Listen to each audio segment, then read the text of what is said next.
How does a cinnamon cream cheese cookie sound to you? Well, it sounds really good to me. So we're going to make some.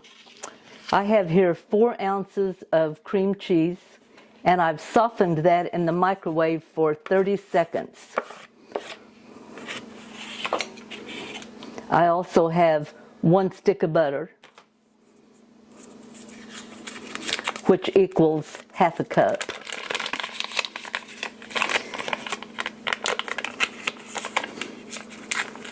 And I am using salted butter.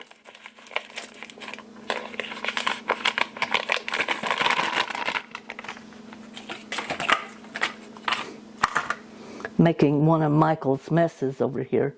And I'm going to cream this together. Okay, I have that nice and mixed together. It came out of there. And to that I'm going to add 1.5 cups of powdered sugar.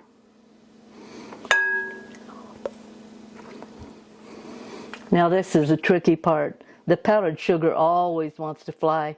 So I'm going to just take my beater and kind of smoosh it around in there a little bit. Turn it on low. And begin to mix it, blend it.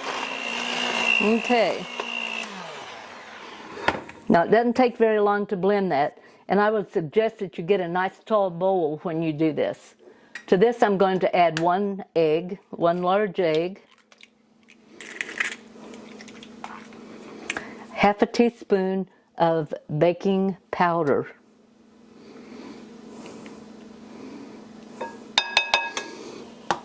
a teaspoon of vanilla,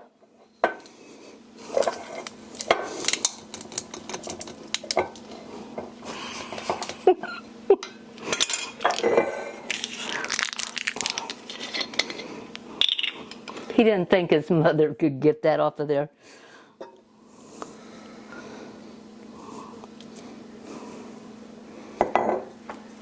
And just a pinch of kosher salt.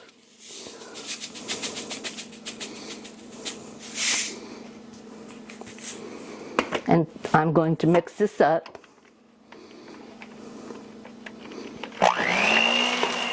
And now to that I'm going to add 1 3/4 cups of plain flour.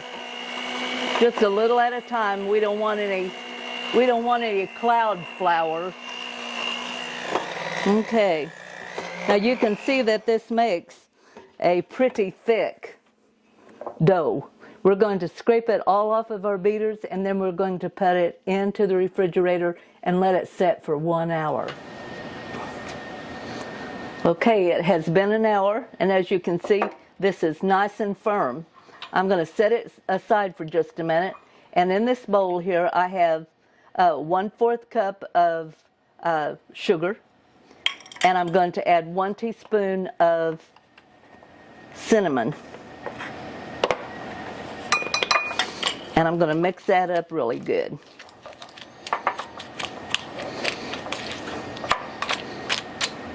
Get that little lump out of there. Okay, now I have heated my oven to 375. I have put parchment paper on my cookie sheet, and I have a scoop here that is going to hold about 2 tablespoonfuls of cookie dough. And I'm just going to take that out, roll it in a ball, roll it in the powdered sugar, or in the, not powdered sugar, but in the cinnamon and sugar. Place it on my parchment paper. Now we want to leave about 2 inches between each one of these because they're going to flatten out some. If you've ever made those little Christmas cookies, snickerdoodles, that's kind of the same way that you do with them. Okay, I'm going to finish these up, and then we're going to put them in the oven for, about 8 to 10 minutes. Okay, our 10 minutes is up for our cookies. Now they look like they might not be done, but they are. They're a soft cookie. You can feel they're a little firm, and yet they're really soft. we're going to leave them here on the tray for 10 minutes. They'll continue to cook just a little bit from the heat, and then we'll transfer them over to a wire rack. And then we're going to eat them. You bet.